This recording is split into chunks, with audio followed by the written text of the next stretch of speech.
বিমান বাহিনীর সাবেক প্রধানের দুর্নীতির কারণে আমরা ক্ষতিগ্রস্ত হয়েছি। বিভিন্ন পত্রিকা এবং ইলেকট্রনিক মিডিয়ার মাধ্যমে জানতে পেরেছি সাবেক বিমান বাহিনী প্রধান air chief marshal Sheikh Abdul Hannan অবসরপ্রাপ্ত গত 2021 থেকে 2024 অর্থ বছরে বিমান বাহিনী পর্যন্ত 3000 কোটি টাকা দুর্নীতির মাধ্যমে হাতিয়ে নিয়েছে। বিমান বাহিনীর বাজেটে এই বিপুল পরিমাণ অর্থ দুর্নীতি না হলে বিমান বাহিনী তাদের প্রশিক্ষণের জন্য বিমানের সর্বোচ্চ রক্ষণাবেক্ষণ এবং আধুনিক প্রশিক্ষণ বিমান ক্রয় করতে পারতেন। মূলত এই দুর্নীতির ফলে উক্ত ঘটনায় পাইলট সহ 36 জন শহীদ এবং 172 জন আহত হয়েছে। আমাদের দাবি উক্ত দুর্নীতির টাকা উদ্ধার করে ক্ষতিগ্রস্ত পরিবারকে ক্ষতিপূরণ দেওয়া হোক।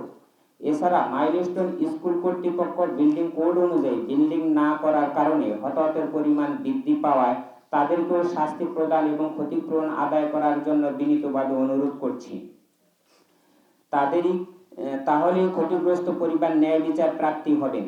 ভবিষ্যতে কেউ দুর্নীতি বা অনিয়ম করবে না, কমে আসবে এবং আমাদের মতো অন্য কোনো পরিবার ক্ষতিগ্রস্ত হবে না।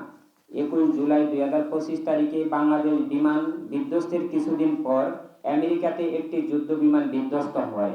উক্ত ঘটনায় কোনো ব্যক্তি এমনকি পাইলটও নিহত হয়নি, যার মূল কারণ আমেরিকাতে প্রশিক্ষণ বা অন্যান্য কার্যক্রমে নিজেদের দেশের দুর্নীতি হয় না।